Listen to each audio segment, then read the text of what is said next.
हरे कृष्ण कृष्ण कृष्ण हरे हरे, हरे राम राम राम हरे हरे। जय श्री प्रभुपाद। आज हम दो महान वैष्णव भक्तों के जीवन चरित्रों के बारे में चर्चा करेंगे। ये जो वैष्णव होते हैं, भगवान के शुद्ध वैष्णव, भगवान के शुद्ध भक्त जो होते हैं, इनकी जो शक्ति होती है, कृपा शक्ति होती है, इनकी प्रभाव जो होती है, इस प्रभाव के बारे में हम आज थोड़ा बहुत चर्चा करेंगे। तो हमारे इस गौड़ीय संप्रदाय में चैतन्य महाप्रभु जब आए थे, तब वो अपने साथ सारे परिकरों को, अपने धाम के साथ सारे परिवारों को लेकर यहाँ पश्चिम बंगाल में नदिया जिला के नवद्वीप नामक शहर के निकट मायापुर नामक एक गांव में अवतरित हुए थे, और उनके साथ सारे परिकर भी प्रकट हुए थे। तो उनमें से जो मुख्य है अद्वैत आचार्य, सदाशिव और महाविष्णु के जो मिलित अवतार है, अद्वैत आचार्य प्रभु चैतन्य भागवत में श्रील वृंदावन दास ठाकुर ने वर्णन किया है कि अद्वैत आचार्य की कृपा से ही चैतन्य महाप्रभु अवतरित हुए थे। जब नवद्वीप की दुर्दशा बहुत ही खराब थी, तो नवद्वीप के लोगों की दुर्दशाओं को देखकर अद्वैत आचार्य रोते थे, और रो रो कर वह हुंकार करते थे, गर्जन करते थे और भगवान को पुकारते थे, कृष्ण हे प्रभु, आप अगर यहाँ पर अवतरित नहीं होंगे तो ये जीवों का उद्धार नहीं हो सकता है। आप कृपा पूर्वक यहाँ अवतरित होकर इन जीवों को, सारे पतित जीवों को उद्धार करिए, आप इन लोगों के ऊपर कृपा शक्ति प्रदान करिए। तो ही अद्वैत आचार्य जो चैतन्य अवतार के मूल है, जिनके हुंकार से चैतन्य अवतार हुए थे, वही अद्वैत आचार्य बहुत दिनों तक चैतन्य महाप्रभु के साथ लीला रस आस्वादन करने के बाद भी जो कृष्ण लीला प्रेम की जो प्यास है, वो प्यास उनकी बुझी नहीं थी। हमारे ये भौतिक जगत में हम देखते हैं, जब हमें भूख या प्यास लगती है तो हम थोड़ा खा लेते हैं या पानी पी लेते हैं, तो हमारा भूख प्यास बुझ जाता है। परंतु ये कृष्ण प्रेम की जो प्यास है, इस प्यास से जो इसके जो प्यासी बन जाते हैं, सच्चा प्यासी जो बन जाते हैं, ये कितने भी ये रस का आस्वादन करते हैं, ये ये रस का कितना भी पान करते हैं, पर ये प्यास नहीं बुझते हैं जो सच्चे प्रेमी होते हैं इनके। तो अद्वैत आचार्य प्रभु चैतन्य महाप्रभु के साथ रहकर इनके सारे लीलाओं को आस्वादन किए थे, पर इनके प्रेम, जो कृष्ण प्रेम है, असली कृष्ण प्रेम की प्यास नहीं बुझी थी। तो अद्वैत आचार्य को फिर से इच्छा हुआ कि मैं एक बार फिर से इस धरती में प्रकट होकर, इस रस को भक्त के रूप में प्रकट होकर इस रस को आस्वादन करूंगा, इस प्रेम को भली भांति आस्वादन करूंगा, कृष्ण प्रेम को। तो यह अद्वैत आचार्य फिर से इसी धरती पर जब चैतन्य महाप्रभु लीला संवरण किए, तो उनके सारे पार्षदों ने भी लीला संवरण करते हैं। फिर अद्वैत आचार्य फिर से इस धरती में आते हैं। पश्चिम बंगाल में ही मेदिनीपुर जिले के धारिंद्रा बहादुरपुर नामक ग्राम में आकर अवतरित होते हैं। एक बहुत ही गरीब दुखी परिवार में अवतरित होते हैं। उनके पिता का नाम कृष्ण मंडल और माता का नाम दुरिता देवी है।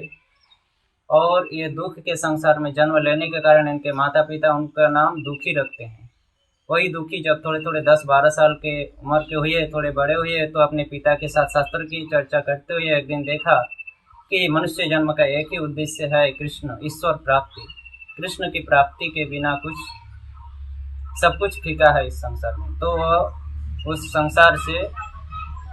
संसार को छोड़कर एक दिन रात में अपने माता पिता को छोड़कर 12 साल की उम्र में वो निकल पड़े, और निकलकर नवद्वीप की खोज में नवद्वीप की ओर जा रहे थे। जाते जाते वो अंबिका कालना तक आए। अंबिका कालना में आकर गौरीदास पंडित, जो ब्रजलीला में सुबल सखा थे, सुबल सखा के अवतार गौरीदास पंडित के श्रीपाठ में आकर उनके गौर निताय को देखकर, जिन गौर निताय की गौरीदास पंडित सेवा करते थे, उन गौर निताय को देखकर वो बहुत ही मुग्ध हो गए और वहीं पर कुछ दिन रुके, गौरनीताई की सेवा किए। और गौरीदास पंडित के एक शिष्य हृदयानंद ठाकुर, जिनका आगे चलकर हृदय चैतन्य ठाकुर नाम हुआ था, वही हृदयानंद ठाकुर के पास उनको संतुष्ट करके दीक्षा प्रदान किए, दीक्षा प्राप्त किए। फिर अपने गुरु हृदयानंद दीक्षा प्राप्त किए हृदयानंद के पास, फिर उनका नाम हृदयानंद ठाकुर ने कृष्णदास रखा। इस प्रकार दुखी कृष्णदास नाम हुआ। उनकी सेवा से संतुष्ट हुए उनके गुरुदेव, और हृदयानंद ठाकुर उनके प्रति बहुत संतुष्ट होकर दुखी कृष्णदास को वृंदावन में जीव गोस्वामी के पास भेजते हैं कि आप जाओ, जीव गोस्वामी के सानिध्य में रहकर ब्रज में सेवा करो। तो ये दुखी कृष्णदास जब वृंदावन में आकर जीव गोस्वामी के चरणों में आश्रय लेते हैं, तो जीव गोस्वामी पाद जब सुने कि हृदयानंद ठाकुर के शिष्य है, तो उनको बहुत ही आदर सत्कार किए और उनको कुंज सेवा की आज्ञा दी। निकुंज वन में जाकर, जहाँ पर नित्य प्रति राधा और कृष्ण रासलीला करते हैं अपने सारे सखियों के साथ, वही कुंज वन में झाड़ू मारने की, साफ सफाई करने की सेवा उनको मिली। दुखी कृष्णदास वही सेवा बहुत ही आनंद के साथ करने लगे, राधा कृष्ण के नामों का गुणगान करते हुए और कुंज वन की सफाई करते हुए। जब कुछ दिन बीते तो अचानक एक दिन ब्रह्म मुहूर्त में जब वो झाड़ू लगा रहे थे कुंज वन में, तो वहीं पर राधा रानी की नूपुर मिलती है। फिर राधा रानी आकर उन नूपुर को लेते हैं। दुखी कृष्णदास उन नूपुर को राधा रानी के चरणों में अर्पित करते हैं। फिर राधा रानी उनके प्रति खुश होकर उनको श्यामानंद की उपाधि देती है। राधा रानी बोलती है कि तुम मेरी सेवा करके मेरे को जितना आनंद नहीं दिया है, उससे ज़्यादा आनंद मेरे प्रिय श्याम को मिला है, इसलिए आज से तुम्हारा नाम श्यामानंद है। तो वही दुखी से कृष्णदास हुआ, कृष्णदास से श्यामानंद हुआ। वही श्यामानंद बाद में जीव गोस्वामी पाद ने उनको प्रभु उपाधि दिए। जीव गोस्वामी पाद के पास वो प्रभु उपाधि पाए, वही श्यामानंद प्रभु। फिर श्यामानंद प्रभु को जीव गोस्वामी पाद ने बोले कि आप जाओ, नाम प्रचार करो और नाम प्रचार करते हुए बद्ध जीवों को उद्धार करो संसार में।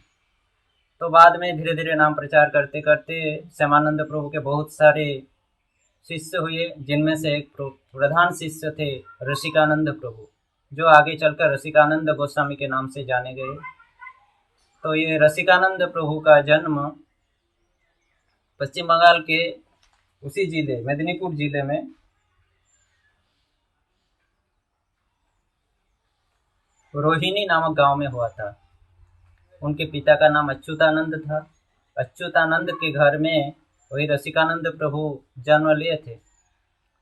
तो ये अच्युतानंद प्रभु अच्युतानंद, उनके पिता रसिकानंद के पिता अच्युतानंद एक जमींदार थे, बहुत बड़े राजा थे उस रोहिणी गांव के। बहुत धनी परिवार में जन्म हुआ था रसिकानंद प्रभु का, लेकिन उनका एक मुख्य स्वभाव था, वो वैष्णव सेवाओं से कभी वंचित नहीं रहते थे। जब भी कोई गांव में वैष्णव सज्जन आते थे, उनको आदर सत्कार करके घर में बुलाकर उनकी सेवा शुश्रूषा करती थी। तो ये सेवा बहुत ही सही ढंग से तब तक चले जब तक उनके पिता जीवित थे। अच्युतानंद जब तक जीवित रहे तब तक वो सेवा बहुत ही अच्छे तरीके से करते रहे। परंतु जब उनके पिता सब शरीर छोड़ दिए अच्युतानंद, तब उनके भाई ने इन सेवाओं को देखकर बहुत ईर्ष्या होने लगी रसिकानंद प्रभु के प्रति, और रसिकानंद प्रभु के साथ कलह करने लगे, झगड़ा करने लगे, विवाद करने लगे।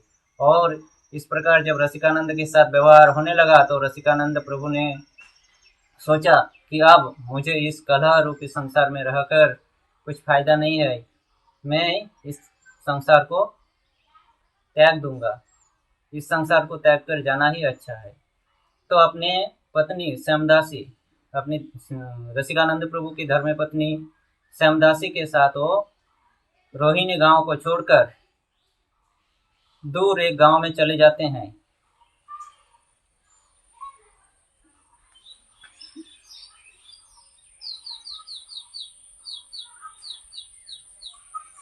काशीपुर नामक एक गांव में, रोहिणी गांव को छोड़कर काशीपुर नामक एक गांव में जाकर वहीं पर एक कुटिया बनाते हैं, और उस कुटिया में दोनों पति पत्नी रहते हैं और भजन साधन करते हैं। फिर रसिकानंद प्रभु को जब पता चला कि उनके पिता का एक कुल देवता था, गोविंद जी था, और उस गोविंद जी को उड़ीसा के राजा, मयूरभंज के राजा महाराज भंगराज ने उस कुल देवता को लेकर चले गए हैं उनके पिता से। तो जब उनको पता चला तो खोज करते हुए रसिकानंद प्रभु उड़ीसा में पहुंचे और भंग राजा से, महाराज भंग से उस कुल देवता को देने की प्रार्थना करते हैं। जब वह भंग राजा के पास विनती करते हैं कि हे महाराज, ये कुल देवता हमारे पिता के पास से आप लाए थे, तो मैं सोच रहा हूँ कि इस देवता की, इस विग्रह की सेवा पूजा मैं अभी करूँगा, तो आप अगर कृपा पूर्वक इस विग्रह को दे दें तो बहुत अच्छा होगा। तो महाराज भंग उसकी मधुर वाणी को सुनकर बहुत संतुष्ट हुए और अंत में उन्होंने विग्रह को उनके हाथ में सौंप दिए। इस प्रकार विग्रह को लेते हुए फिर से वो काशीपुर गांव में आए और दोनों पति पत्नी श्यामदासी और रसिकानंद प्रभु ने, माता श्यामदासी और रसिकानंद प्रभु दोनों मिलकर उन विग्रह की सेवा कर रहे थे। फिर अचानक एक दिन उसके मन में ऐसा सोच विचार आया रसिकानंद प्रभु के कि मैं तो विग्रह की सेवा कर रहा हूँ, पर मैं अभी तक मेरा अभी तक दीक्षा नहीं हुआ है, बिना दीक्षा की विग्रह सेवा कैसे हो सकती है। इस प्रकार की जब सोच आई तो वो बहुत चिंतित थे। तो इस प्रकार से रात में जब वो सो रहे थे तो अचानक उनको एक स्वप्न आया।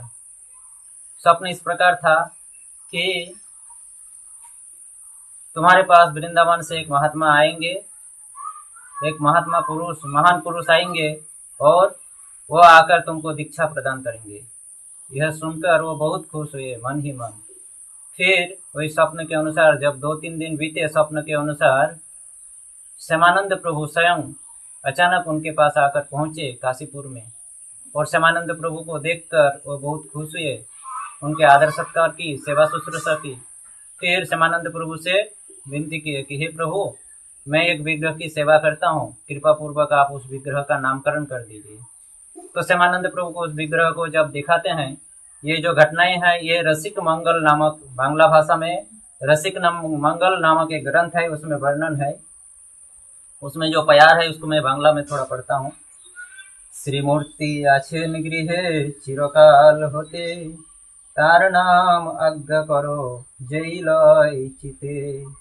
सुनी श्यामानंद कहे मधुर वचने, गोपी वल्लभ राय बोलिबे सर्वजने। ए ग्रामेर नाम श्री गोपी वल्लभपुर, इथे साधु कृष्ण सेवा हबे प्रचुर। अनेक आनंद हबे ए ग्राम भीतरे, वृंदावन समये हबे प्रचारे। तो रसिकानंद प्रभु ने श्यामानंद प्रभु से कहे कि बहुत दिनों से एक श्रीमूर्ति है हमारे घर पर, तो आप कृपा पूर्वक उसका नामकरण कर दीजिए। तो श्यामानंद प्रभु ने उन विग्रह को देखते हैं और बोलते हैं कि इस विग्रह का नाम ऐसे गोपी वल्लभ राय है। गोपी वल्लभ राय, राधा गोपी वल्लभ, या गोपी वल्लभ राय या राधा गोपी वल्लभ, ऐसे इनको गोपी वल्लभ राय के नाम से जाना जाएगा। और भविष्य में ये काशीपुर गांव का नाम भी ये गोपी वल्लभ राय के नाम के अनुसार गोपी वल्लभपुर नाम होगा। इस प्रकार काशीपुर को अभी गोपी वल्लभपुर के नाम से जाना जाता है। और श्यामानंद प्रभु ने ये भी बताया, ये भी भविष्यवाणी की है कि भविष्य में ये गांव, ये जो काशीपुर गांव है, ये गांव गोपी वल्लभपुर के नाम से जाना जाएगा और ये गुप्त वृंदावन बनेगा। तो ये गोपी वल्लभपुर जो गांव है जहाँ पर ये श्रीपाठ अभी स्थित है, ये गोपी वल्लभपुर गांव वर्णन है, ये बहुत ही सुंदर, बहुत ही मनोरम जगह है।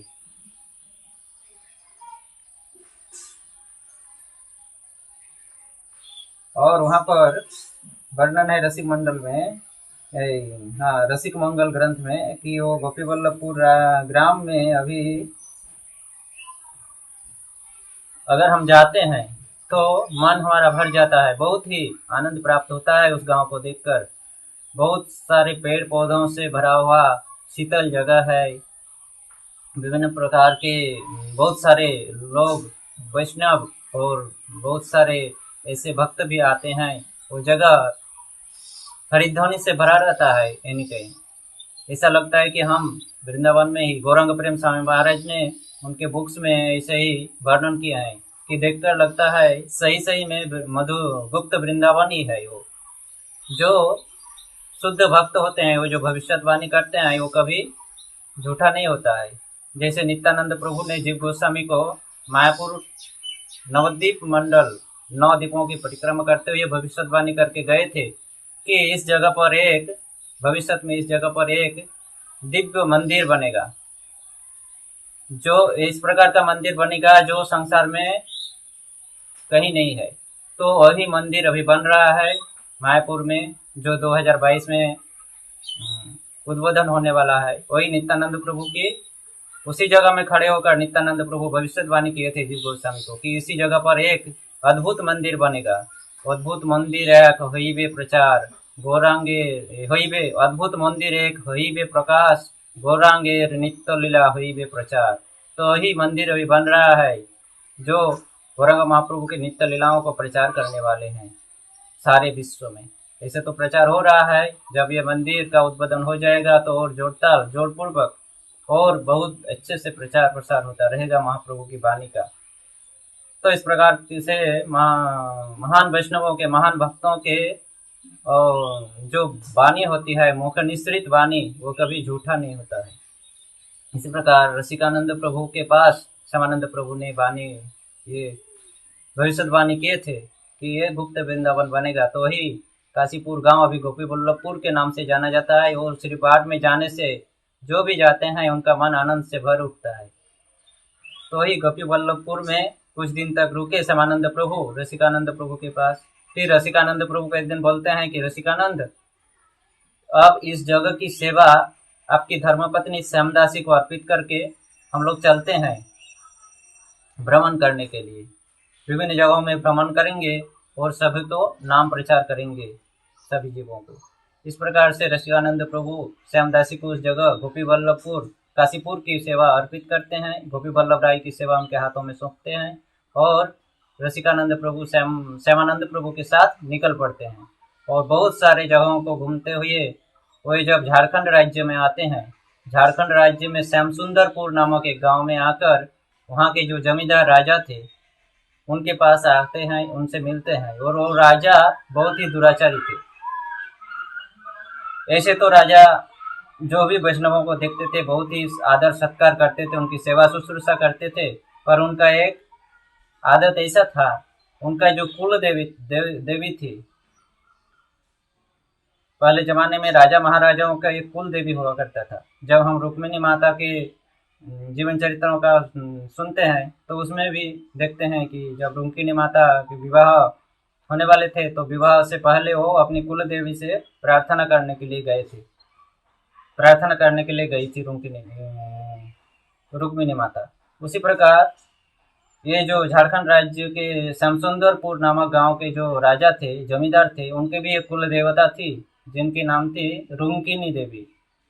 तो ये रुक्मिणी देवी की जो मंदिर थी, उसी मंदिर में सभी साधु वैष्णवों को जो भी आते थे गांव में, सन्यासी साधु वैष्णव, उनको रुकने के लिए देते थे और उनकी बहुत अच्छा से सेवा सत्कार करते थे। और रात को वहीं पर विश्राम करते थे साधु सन्यासी लोग। और जब रात को विश्राम करते थे तो और रुक्मिणी देवी स्वयं प्रकट होकर उन साधु सन्यासियों के, जो लोग वहाँ पर मंदिर में विश्राम करते थे रात में, उन लोगों के खून चूसकर उनके प्राण को हरण कर लेते थे, प्राण को हरण कर लेती थी रुक्मिणी देवी। इस प्रकार से बहुत साधु सन्यासियों का वहाँ पर प्राण त्याग हुआ था उस मंदिर में। इस प्रकार जब रसिकानंद प्रभु श्यामानंद प्रभु आए उस गांव में तो वो राजा, श्यामसुंदरपुर गांव के राजा, बहुत उन लोगों के आदर सत्कार किए और उसी मंदिर में रुकने के लिए दिया अपने स्वभाव के अनुसार रुक्मिणी देवी के मंदिर में। और वो दिन रुके। फिर रसिकानंद प्रभु को श्यामानंद प्रभु ने रसिकानंद प्रभु को बोले कि रसिकानंद जाओ कुछ भिक्षा करके लाओ, अब तो भोजन करना है, कुछ भिक्षा करना पड़ेगा। तो श्यामानंद प्रभु के आज्ञा से रसिकानंद प्रभु भिक्षा के लिए निकलते हैं और स्वयं राजा उनको बुलाकर भिक्षा देते हैं, कुछ चावल देते हैं उनको और कुछ छोटे छोटे पत्थर के टुकड़े उनको देते हैं। तो उन छोटे छोटे पत्थर के टुकड़े और चावल की भिक्षा लेकर वो अपने गुरु ऋषिकानंद अपने गुरु श्यामानंद प्रभु के पास आते हैं और आकर गुरुदेव से कहते हैं, हे गुरुदेव, आज भिक्षा में कुछ पत्थर के टुकड़े और थोड़ा बहुत चावल मिला है। तो श्यामानंद प्रभु हंसते हुए कहते हैं, ठीक है, उसी को पकाओ, उसी को बनाओ। तो रसिकानंद प्रभु अपने गुरु की आज्ञा से चावल और वो पत्थर के टुकड़े जो थे, छोटे छोटे पत्थर के टुकड़े, उसी टुकड़े की सब्जी बनाते हैं और चावल बनाते हैं। फिर अभी रसिकानंद प्रभु ने भोग लगाएंगे तो वो बहुत चिंतित थे, किसको भोग लगाया जाए, कहाँ पर भोग लगाया जाए। यहाँ तो रुक्मिणी देवी की विग्रह है। फिर वो जब इस प्रकार चिंतित थे तो उनका नज़र वो रुक्मिणी देवी के अल्टर में जो वेदी होता है उस वेदी में गया। तो वहाँ देखा कि एक छोटा सा शालिग्राम शिला पड़ा हुआ है। तो उसी शालिग्राम शिला को लेकर उसमें भोग अर्पित किए, उसी नारायण शिला में भोग अर्पित किए। फिर नारायण शिला में भोग अर्पित करने के बाद उस प्रसाद को रुक्मिणी देवी को प्रदान किए। फिर रुक्मिणी देवी को प्रसाद प्रदान करने के बाद दोनों गुरु शिष्य मिलकर वो भोजन के लिए बैठे। जब वो लोग भोजन के लिए बैठे तो जब भोजन परोसते हैं अपनी थाली में तो देखते हैं कि वो जो पत्थर के टुकड़े थे वो पत्थर के टुकड़े अभी कोमल बन चुके हैं। जिस प्रकार इतना कोमल बन चुका है उसको पता ही नहीं, देख के पता नहीं चलता ये पत्थर की है कि क्या है। वो पोटैटो के जैसा नरम कोमल बन चुके हैं और खाने में भी बहुत स्वादिष्ट है। इस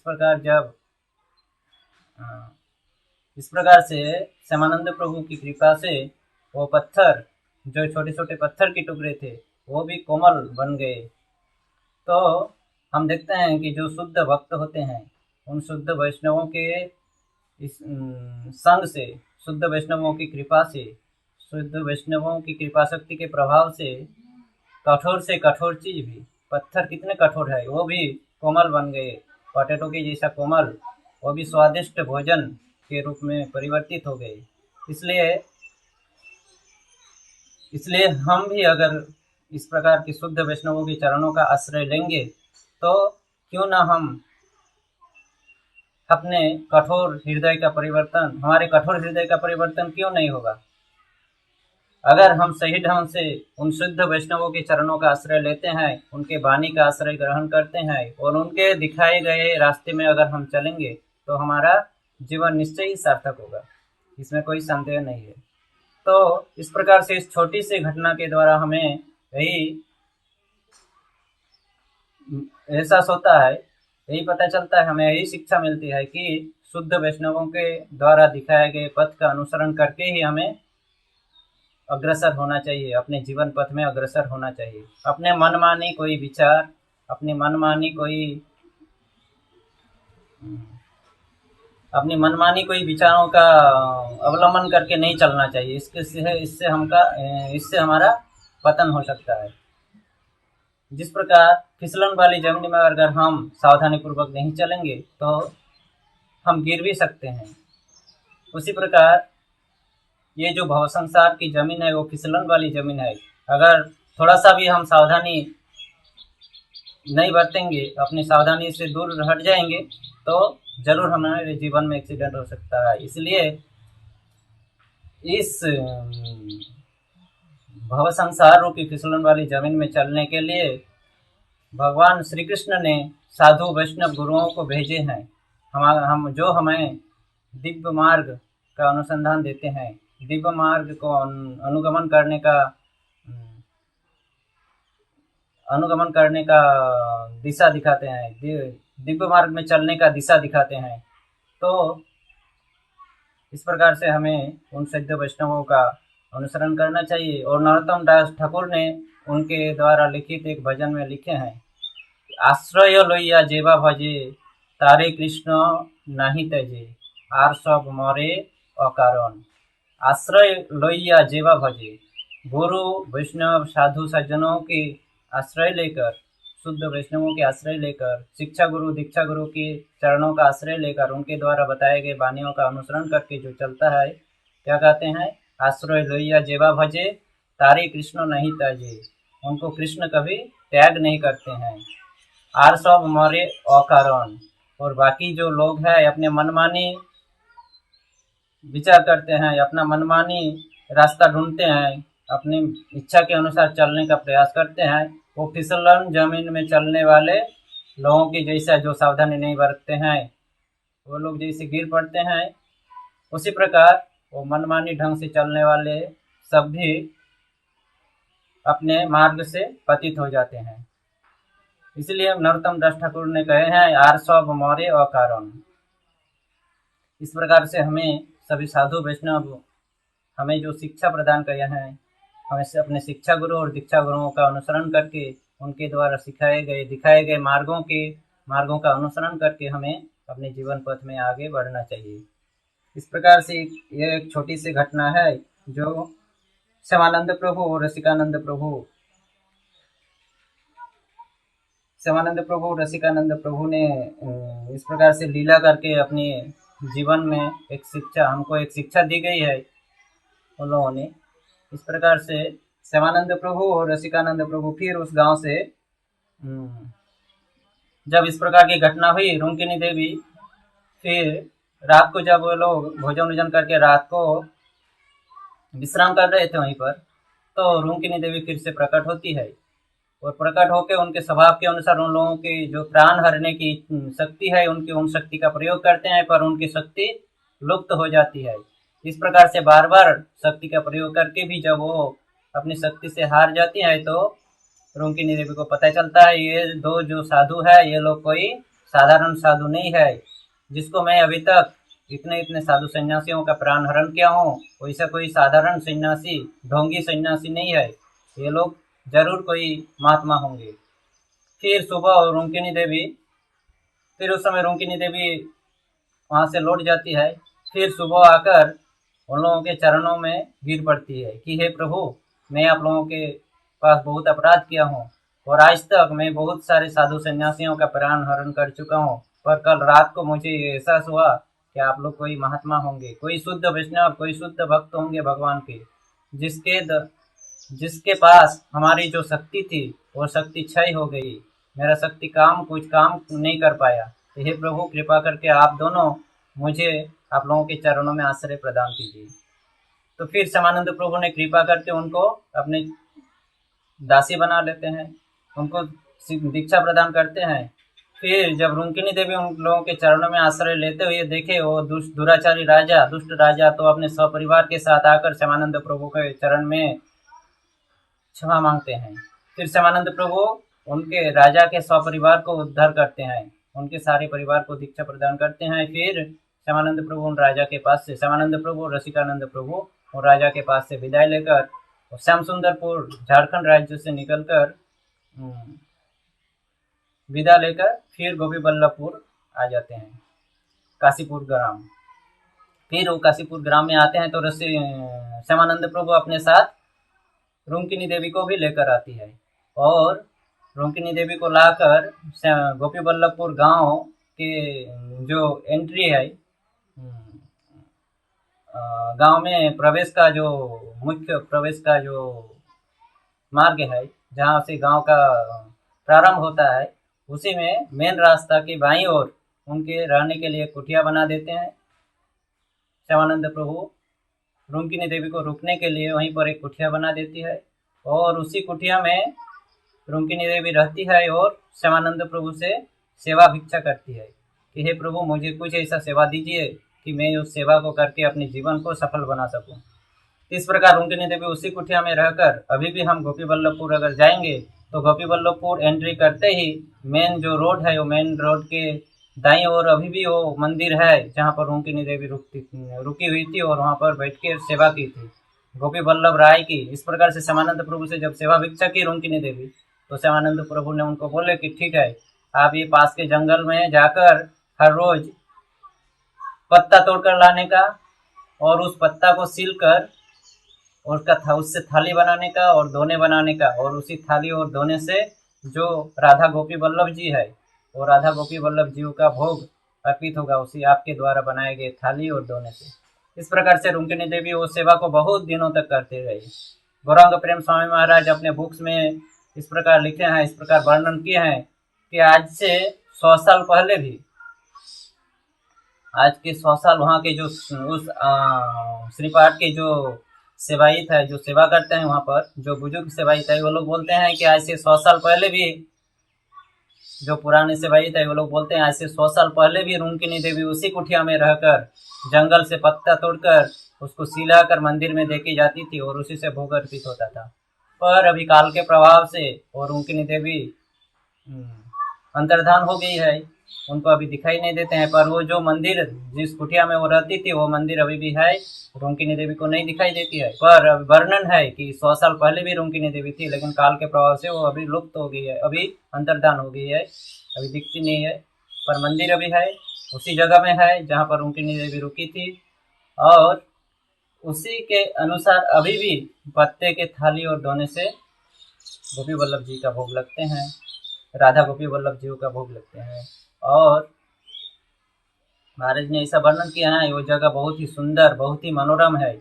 पक्षियों का कलरव, पेड़ पौधों से भरा हुआ जगह, जैसा लगता है कि मानो ये हम लोग वृंदावन में ही विश्राम ले रहा हूँ। वहाँ पर विश्राम करने से ऐसा लगता है, इतना मन आनंद से भर जाता है कि लगता है हम लोग वृंदावन के जंगलों में, वनों में बैठे हैं, वृंदावन के महावनों में बैठे हैं।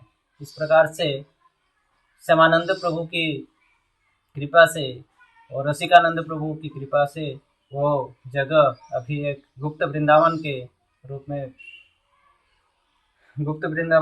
में